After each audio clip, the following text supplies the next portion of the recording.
अस्सलाम वालेकुम फ्रेंड्स, कैसे हैं आप सब लोग। उम्मीद है आप सब लोग ठीक होंगे, खैर खैरियत से होंगे।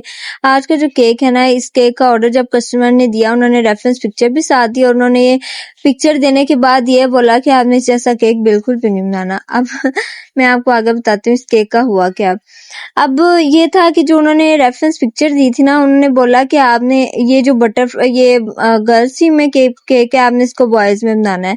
अब उस केक के ऊपर बटरफ्लाईज लगी थी, वो भी नहीं लगानी। उस केक के ऊपर कोई फोक्स बॉल थे उस कलर में, वो भी नहीं लगाने।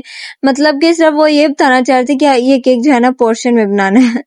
तो मतलब मुझे समझ नहीं आ रही थी कि एक आपने बताया नहीं, ऊपर से मैं इसको किस तरह से सेट करूँ ना।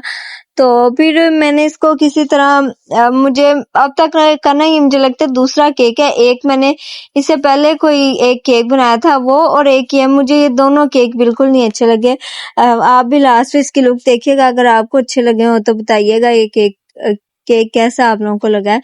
तो मुझे ये बिल्कुल नहीं अच्छा लगा था, क्योंकि मेरे पास रेफरेंस पिक्चर आने के बावजूद भी मैं उसको देख के नहीं बना सकती थी। क्या फायदा फिर इस चीज का।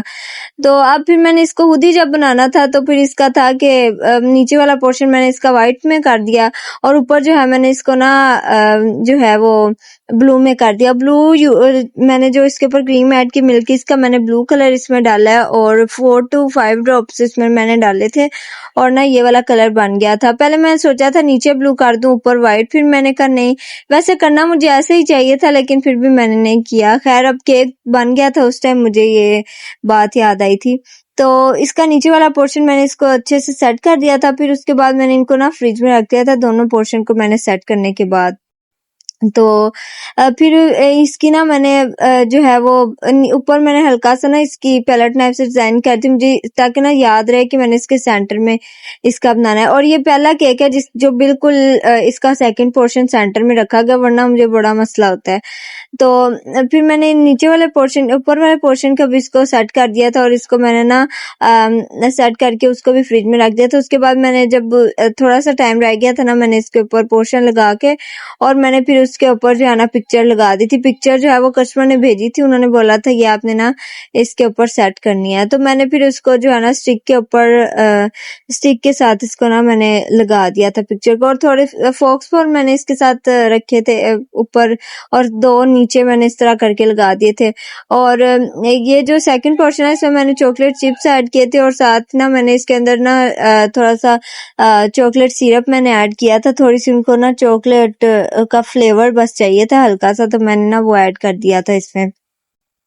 और साथ मैंने जो है ना इसमें थोड़े से स्प्रिंकल्स यूज किए थे, और मैंने नोजल भी इसमें जो है ना वो 1M यूज की थी, वो भी सिर्फ इसके ना एजेस को क्लियर करने के लिए। वैसे तो इतना कोई फील नहीं हो रहा था, पर मुझे केक बिल्कुल ही सिंपल लग रहा था। मैंने कहा चलो इसको ना मैं सेट कर देती हूँ। बाकी जो है ना ये केक ऐसे ही सेट हो रहा था, और मैं केक बनाते बनाते सोच रही थी कि मेरा टकरा ऐसे भी कस्टमर से हुआ है कि जो केक दे जाते हैं, और उसके बाद फिर मुझे भी नहीं याद रहता कि या मैं उनसे नंबर ले लूं, या फिर मैं उनसे जो है ना कहूँ कि आप मुझे एडवांस पेमेंट कर दें।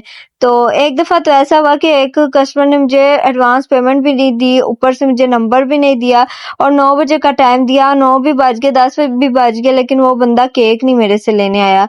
तो उसके बाद फिर मुझे मतलब आपकी मेहनत जाया है ना, आपने 3 पाउंड का केक मुझे ऑर्डर के लिए दिया है, और मैंने उसको बनाया और इतनी मेहनत की उसके ऊपर, और फिर वो नहीं लेने आया, तो ये कितनी गलत बात है। आपने दूसरों की मेहनत खराब की। बल्कि मैं एक जगह स्क्रॉल करते करते मेरे ज़हन में आया था कि वो ऊपर लिखा हुआ था कि मजदूर की मजदूरी उसके पसीना खुश्क होने से पहले देनी चाहिए, लेकिन यहाँ पे ऐसा बिल्कुल भी रिवाज नहीं है। बल्कि मजदूर की मजदूरी वो खुद ही लेके भाग जाता है, बजाय कि मजदूर को दें। तो बेकिंग में तो ऐसा बहुत ज्यादा होता है। मुझे नहीं लगता कि कोई ऐसा करता होगा कि जो अपने मतलब जो उन्होंने मजदूर वगैरह रखे हैं, या जो भी कोई काम हो रहा है तो उसमें वो उनको मजदूरी ना दे। लेकिन हम लोग खुद ही मजदूर हैं, हम खुद ही मालिक है, तो हमने जो है ना काम भी खुद ही करना होता है। तो ये है कि फिर कस्टमर जो है ना वो सोचते बिल्कुल भी नहीं है, और काम जो है वो करवा लेते हैं।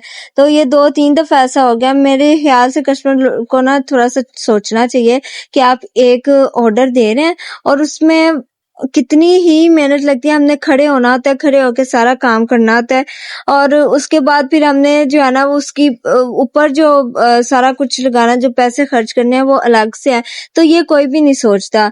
तो कहने का मकसद ये है कि सबको सोचना चाहिए कि जो है ना किसी का एहसास करें, ये नहीं कि आपने जो है वो ऑर्डर दे दिया और उसके बाद भूल जाए कि आपने लेना ही नहीं है। अगर नहीं लेना तब भी बताएं, अगर लेना है तो तब भी कंफर्म करें कि आपने लेना है। तो बाकी मैंने इसके ऊपर पिक्चर ऐड कर दी थी और साथ में थोड़े से इसके ऊपर स्प्रिंकल डाल दिए थे और लास्ट पे आप इसकी फाइनल लुक देख लीजिएगा। उम्मीद करती हूँ आप सबको ये केक अच्छा लगा होगा। अगर अच्छा लगा है तो इस केक को और इस वीडियो को लाइक जरूर कीजिएगा। Thanks for watching. Allah Hafiz.